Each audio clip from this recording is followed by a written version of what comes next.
আজকে আমরা আলোচনা করব যে এখনও পর্যন্ত কৃষক বন্ধুদের ছত্রাকনাশক হিসেবে ম্যানকোজেব 75% ডব্লিউপি কেন সবথেকে বেস্ট চয়েস। দেখুন, বাজারে বিভিন্ন ধরনের ছত্রাকনাশক থাকা সত্ত্বেও কিন্তু আজকে ম্যানকোজেব 75 ডব্লিউপি বা ওয়েটেবল পাউডার, যেটা আপনি মার্কেটে বিভিন্ন ব্র্যান্ডে পাবেন, Indofil M45, tata M45, UPL কোম্পানির ইউথেন M45 ইত্যাদি বিভিন্ন ব্র্যান্ডের আপনি কিন্তু মার্কেটে এই ম্যানকোজেব 75%কে পেয়ে যাবেন। তো যে কোনো ব্র্যান্ড আপনি ব্যবহার করতে পারেন, এর জন্য কোনো অসুবিধা নেই। কম্পোজিশনটা অবশ্যই দেখবেন। ম্যানকোজেব 75 ডব্লিউপি মানে ওয়েটেবল পাউডার। ওয়েটেবল পাউডার মানে এটা সম্পূর্ণ কিন্তু ওয়াটার সলিউবল এক ধরনের পাউডার ফর্মে আপনি মার্কেটে পাবেন। ব্রড স্পেকট্রাম এবং ডাইইথিও কার্বামেট গ্রুপের এই ছত্রাকনাশকটি প্রিভেন্টিভ এবং কিউরেটিভ বোথ অ্যাকশন আপনি দেখতে পাবেন। আমরা আজকে ম্যাক্সিমাম যে কোনো ধরনের ফসলে মানে অল ক্রপ, ম্যানকোজেব কিন্তু আপনি অল ক্রপ মানে যে কোনো সবজি, যে কোনো ডাল শস্য, যে কোনো দানা শস্য, শাক সবজি ইত্যাদি সমস্ত রকমের ফসলে, কন্দ জাতীয়, যে কোনো ফসলে আপনি এটাকে নির্দ্বিধায় একেবারে চোখ বন্ধ করে যখনই আপনি কোনো ধরনের ছত্রাকের উপদ্রব আপনার জমিতে দেখতে পাবেন, বা যদি দেখতে নাও পান, ওয়েদার খারাপ হচ্ছে, আপনি বুঝতে পারছেন যে ছত্রাকের উপদ্রব আসার সম্ভাবনা রয়েছে, তখনই আপনি এটাকে স্প্রে করে দেবেন। আর ম্যাক্সিমাম কৃষক বন্ধুরা কিন্তু এটাই করছে আজকে।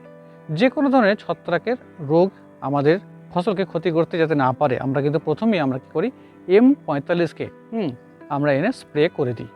যেহেতু এটা কন্ট্যাক্ট ফাঙ্গিসাইড, তাই এর সাইড এফেক্ট কিন্তু নেই, এর বিষক্রিয়া একেবারেই নেই বললেই চলে।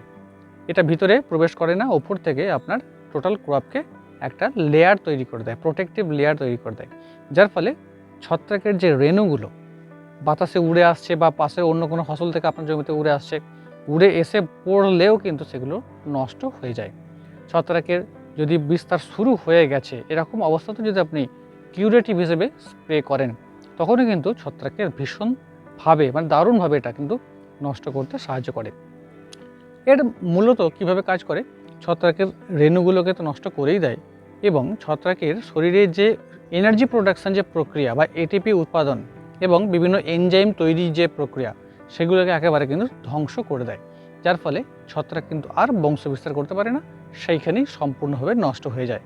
এবং সবচাইতে যেটা গুরুত্বপূর্ণ কথা হচ্ছে যে এই ম্যানকোজেবের মধ্যে ম্যাঙ্গানিজ এবং আপনার জিঙ্ক থাকার কারণে এটা ছত্রাককে নাশ করার পাশাপাশি ফসলকে দু রকমের অনুখাদ্য যোগান দেওয়ার ফলে ফসলকে দীর্ঘদিন ধরে সবুজ রাখতে সাহায্য করে। যেহেতু জিঙ্ক আর ম্যাঙ্গানিজ থাকে, তাই লম্বা সময় ধরে এদের ক্লোরোফিলকে সতেজ রাখতে সাহায্য করে। যখন আমরা এটাকে স্প্রে করি, ধরুন 4 ঘন্টা 5 ঘন্টা পর বৃষ্টি হয়ে গেলে কিন্তু এর অ্যাকশন খানিকটা কমে যাবে। মোটামুটি 6-7 ঘন্টা এটাকে কিন্তু আপনার ফসলের উপরে থাকতে হয়।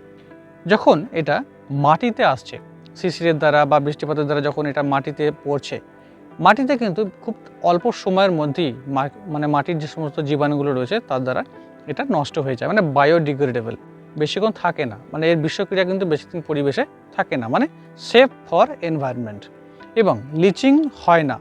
অনেক সময় কীটনাশক, ছত্রাকনাশক আমাদের ওপরের লেয়ার থেকে জলের মাধ্যমে তলায় আমাদের যে পানীয় জলে চলে যায়, কিন্তু ম্যানকোজেব সেটা করে না। ম্যানকোজেব মাটির ওপরই থাকে এবং খুব শীঘ্রই এটা মাটিতে কিন্তু নষ্ট হয়ে যায়। কোন কোন রোগের জন্য আমরা এই ম্যানকোজেব 75কে আমরা ব্যবহার করব, একটু ভালো করে শুনে নেবেন। Brown rust, black rust, leaf blight, downy এবং powdery mildew, blast, leaf spot, early blight, late blight, root rot বা মূল পচে যাওয়া, স্টেম রট কাণ্ড পচে যাওয়া, ড্যাম্পিং অফ, এছাড়া ফ্রুট রট ফলের পচন, anthracnose, scab, yellow disease, collar rot, tikka, যে কোনো ধরনের rust, cigar end rot, cigar tikka, leaf spot ইত্যাদি নানান ধরনের। মানে এক কথায় বলতে গেলে ম্যাক্সিমাম যত রকমের ছত্রাকঘটিত প্রবলেম আমরা আমাদের ক্রপে দেখতে পাই, আমাদের ফসল দেখতে পাই, সমস্ত রকমের কিন্তু ছত্রাকের উপরে এটা কিন্তু কাজ করে। তবে অনেক সময় দেখেছি যে রোগের প্রকোপ খুব বেশি হয়ে গেছে, তখন আমরা যদি এর সঙ্গে অন্য কোনো ছত্রাকনাশক মিশিয়ে প্রয়োগ করতে চাই, অবশ্যই কিন্তু করতে পারেন, তাতে আরও রেজাল্ট আপনি ভালো পাবেন। তবে এর কাজ কিন্তু সবসময় দুর্দান্ত, আর কৃষক বন্ধুদের সবসময় প্রথম পছন্দই কিন্তু এই M45 অর্থাৎ ম্যানকোজেব 75% WP। এর ডোজটা কীরকম হবে?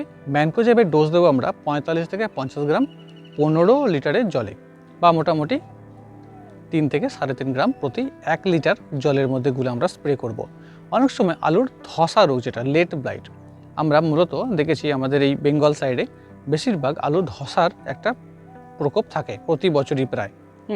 তো শেষকালে কিন্তু আমরা এই M45-কে বেশিরভাগ কৃষক বন্ধুরাই, মানে 100 জনের মধ্যে মোটামুটি 80 জন কৃষক বন্ধু কিন্তু এই M45-কে ব্যবহার করেন স্প্রে হিসেবে। তখন আমরা দেখেছি 60 গ্রাম 70 গ্রামও পর্যন্ত আমাদেরকে ব্যবহার করতে হয়, তবে দুর্দান্ত রেজাল্ট কিন্তু পাওয়া যায়।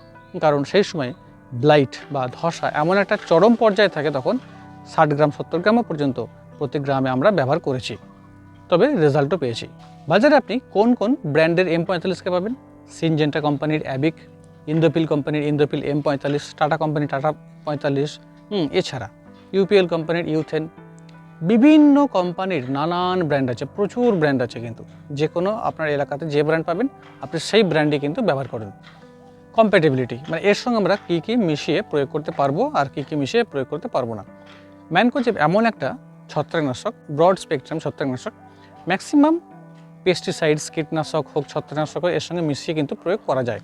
বিভিন্ন পিজিআরও আমরা এর সঙ্গে মিশিয়ে প্রয়োগ করেছি, মাইক্রোনিউট্রিয়েন্টও এর সঙ্গে মিশিয়ে আমরা প্রয়োগ করা যায়। তবে তবুও বাজারে বিভিন্ন ধরনের ব্র্যান্ড উঠছে, বিভিন্ন টেকনিক্যাল উঠছে নতুন নতুন। অবশ্যই সেই সমস্ত ক্ষেত্রে আপনি একবার কাঁচের গ্লাসে স্বচ্ছ জল নিয়ে টেস্ট করে দেখে নেবেন স্বচ্ছ মিশ্রণ তৈরি হচ্ছে কিনা। স্বচ্ছ মিশ্রণ তৈরি হলে সেটাকে ব্যবহার করতে পারবেন। ইন্দোপিল কোম্পানির ইন্দোপিল M45 বাজারে 1 কেজির দাম মোটামুটি 400-450 টাকার আশপাশ। এবার আপনার লোকালিটিতে কী দাম রয়েছে, সেক্ষেত্রে কিন্তু এলাকাভিত্তিক দামের পার্থক্য কম বেশি হতে পারে। আর অনলাইনের মাধ্যমে আপনি কিনতে পারবেন, এটাকে এখন তো অ্যাভেলেবেল হয়ে গেছে অনলাইনেও। লোকাল দোকান থেকে কিনলে আপনি সব থেকে কিন্তু কিছুটা কম দামে পেতে পারেন। ফ্রেন্ডস, বহু বছর ধরে কিন্তু আজকে এই M45 বা ম্যানকোজেব 75% WP ছত্রাকনাশকটি চাষিরা ব্যবহার করে আসছেন, এবং সবচাইতে এখনও পর্যন্ত বিভিন্ন ছত্রাকনাশকের মধ্যে বহুল প্রচলিত এবং সবথেকে বেশি বিক্রিত হচ্ছে এই ম্যানকোজেব 75% WP। একমাত্র এই M45 ছত্রাকনাশকটি রয়েছে যার মধ্যে কিন্তু ছত্রাক সহজে রেজিস্ট্যান্স গড়ে তুলতে পারে না। ফ্রেন্ডস, এই কারণে আজকে আমরা আলোচনা করছিলাম যে কেন আজকে সারা বিশ্ব জুড়ে এই ম্যানকোজেব M45 কেন বেশি ব্যবহার করা হয়।